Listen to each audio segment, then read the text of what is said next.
అఖండమండలాకారం వ్యాప్తం येन చరాచరం తత్పదం దర్శితం येन తస్మై శ్రీ గురవే నమః. శ్రీకృష్ణ పరబ్రహ్మణే నమః.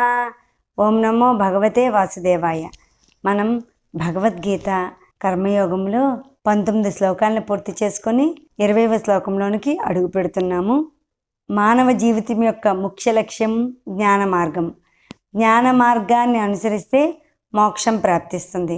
మరి మోక్షం ప్రాప్తించాలి అంటే ధర్మాధర్మ విచారణ, పాపపుణ్య విచక్షణ కలిగి ఉన్నప్పుడు, ఆ మార్గంలో నడిచినప్పుడు మాత్రమే మోక్షం సిద్ధిస్తూ ఉంటుంది. అయితే ఈ మోక్షం సిద్ధించాలి అంటే నిష్కామ కర్మ అనేది తప్పనిసరిగా ఆచరించాలి.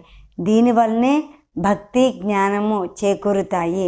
నిష్కామ కర్మ అంటే ఫలితాన్ని ఆశించకుండా అని అంటున్నారే, మరి మనస్సు ఫలితం లేకుండా ఒప్పుకుంటుందా?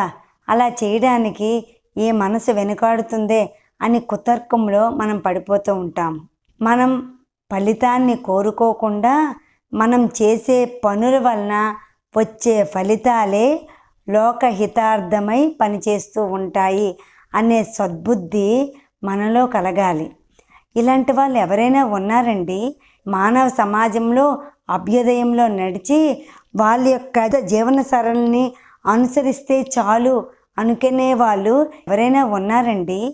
ఉన్నారు అని భగవానుడు మనకి ఈ 20వ శ్లోకంలో కర్మయోగాన్ని ఆచరించి ముక్తిని పొందే వాళ్ళు ఉన్నారయ్యా అర్జున అని అర్జునుడికే కాదు మనందరికీ కూడా తెలియజేస్తున్నారు. ఒక్కసారి ఈ 20వ శ్లోకాన్ని పరిశీలిద్దాం. కర్మణైవ హి సంసిద్ధిం ఆస్థితా జనకాదయః లోక సంగ్రహమేవాపి సంపశ్యన్ కర్తుమర్హసి. లోకహితమును దృష్టిలో ఉంచుకొని కర్మలను ఆచరించాలి. అర్జున, ఈ మార్గములో అనుసరించిన వాళ్ళు ఎంతోమంది రాజులు ఉన్నారయ్యా అని తెలియజేస్తూ జనకాదులు ఆచరించి పరిపూర్ణ సిద్ధిని పొందారు అనే విషయాన్ని ఇక్కడ శ్రీకృష్ణ భగవానుడు తెలియచేస్తూ ఉన్నారు. జనకాదులుగా గల మొదలగు చక్రవర్తులు ఈ మార్గాన్ని ఆశ్రయించారు, ఆదర్శవంతంగా తీసుకున్నారు. అర్జున, నీది క్షత్రియ ధర్మము, గృహస్థాశ్రమంలో ఉన్నావు, కర్మయోగాన్ని సాధన చెయ్యాలి. ఆ మార్గంలో సాధన చేస్తే మోక్షాన్ని ప్రాప్తించుకోగలవు. అయితే ఈ మార్గాన్ని ఆశ్రయించిన జనకాదులు అంటే జనకుడే కాదు, అశ్వపతి, ఇక్ష్వాకువు, ప్రహ్లాదుడు, అంబరీషుడు ఈ మార్గాన్ని అనుసరించారయ్యా అని కృష్ణ భగవానుడు తెలియజేస్తూ ఉన్నారు. ఈ ప్రపంచంలో చేయవలసిందంటూ ఏమీ లేదు. ఎవరికి? జ్ఞానాన్ని పొందిన వాళ్ళకి, ముముక్షువుకు నిష్కామంగా కర్మలు చేస్తూనే ఉన్నారు. అలా చేస్తూ వాళ్ళు ముక్తిని పొందారు అని భగవానుడు తెలియజేస్తూ ఉన్నారు. అయితే కర్మ చేసిన ప్రతి వ్యక్తి అజ్ఞాని కాడు, కర్మ చేయనటువంటి ప్రతి వ్యక్తి జ్ఞాని కాడయ్యా అని కృష్ణ భగవానుడు తెలియజేస్తూ ఉన్నారు. ఫలాశక్తితో రాగద్వేషాలతో కర్మల్ని చేస్తే బంధ హేతువులవుతాయి. అందుకే కర్మ విషయంలో చక్కని అవగాహన కలిగి ఉండాలి.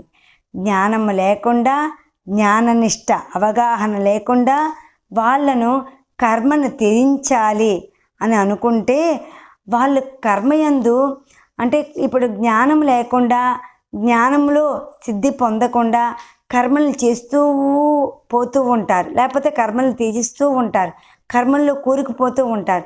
ఇది సరైనది కాదు. కర్మ ఎలా చెయ్యాలి, ఏ మార్గాన్ని అనుసరించాలి అనేది మనకు తెలిసినప్పుడు కర్మల్లో శుద్ధిపడి ప్రశాంతత ఏర్పడుతూ ఉంటుంది. ఆ ప్రక్రియను మనం చేయడానికి శ్రీకారం చుట్టాలి. అయితే ఎంతోమంది రాజులు ఫలాపేక్ష లేకుండా యుద్ధాన్ని చేశారు. నీవు కూడా ఆ మార్గాన్ని అనుసరించి యుద్ధం చెయ్యవయ్యా అని కృష్ణుడు ఇక్కడ నీ విద్యుక్త ధర్మాన్ని నిర్వర్తించు, మోక్షాన్ని ప్రాప్తింప చేసుకో అని ఉదాహరణలతో తెలియజేస్తూ ఉన్నారు. ఆత్మే తామని, ఆత్మ అకర్తని భావించి ప్రారబ్ధ వశాన కర్మలను కొనసాగిస్తూ ఉంటారు. దేహ ప్రారబ్ధాన్ని సాధనంగా కర్మలను చేస్తూ ఉంటారు. ప్రతి ఒక్కరము ప్రారబ్ధానుసారంగా ఈ దేహాన్ని పొందుతూ ఉంటాము. ఆ పొందే దేహంతో కర్మల్ని చేస్తూ ఉంటాం. అయితే మనం చేసే కర్మలు సరైనవి అని మనం అనుకుంటాం, కానీ మనం చేసే కర్మలు సరైనవా కావా అని నిర్ణయించే వాళ్ళు జ్ఞానులు, పరమహంసులు. అయితే మనం కర్మలు చేస్తూ ఉన్నాము, మనం చేసే కర్మలు సరైనవే అని మనం అనుకుంటూ ఉంటాం. మనం చేసే కర్మలు సరైనవా కావా అని మనల్ని ఆదేశించి సక్రమమైన మార్గంలో పెట్టేవాళ్ళు మహాత్ములు, జ్ఞానులు. మనకి భగవద్గీత ఆధారంగా ఏ కర్మలు చెయ్యొచ్చు, ఏ కర్మలు చేయకూడదు, ఎలా చెయ్యాలి అనేది చాలా చక్కగా చెప్తున్నారు. అయితే దేహ ప్రారబ్ధాన్ని అనుసరించి కర్మలు చేయాలి. అలా విడిచిపెట్టి కూర్చోవడం అనేది జ్ఞానికి విధి నిషేధము అనేది లేదు. అంటే దేహము ప్రారబ్ధానుసారంగా వచ్చింది, మనలాగే జ్ఞానికి కూడా వస్తుంది. అయితే జ్ఞానికి ఈ కర్మ చెయ్యాలి, చేయకూడదు, అని ఏమి విధి నిషేధాలు ఏమీ ఉండవు. జ్ఞానంలో వాడు అలరాడుతూ ఉంటారు. అయితే జ్ఞానం పొందే వాళ్ళు ఒక్కొక్కరు ఒక్కొక్క మార్గంలో వాళ్ళ యొక్క ప్రారబ్ధ ఫలితంగా వచ్చే ఈ దేహానికి జ్ఞానపరంగా వెళ్తూ ఉంటారు. పూర్ణ జ్ఞానం కలిగినటువంటి ఆదిశంకరాచార్యులనే తీసుకోండి. ఆ సేతు హిమాచల పర్యంతము జ్ఞానబోధ చేస్తూ పర్యటించారు. అయితే ఆ జ్ఞానబోధ మార్గమును అనుసరిస్తున్న శ్రీ రమణ మహర్షులను తీసుకోండి. నిశ్చల స్థితిలో ఒకే దగ్గర ఉంటూ జ్ఞానామృతాన్ని పంచి ఇచ్చారు.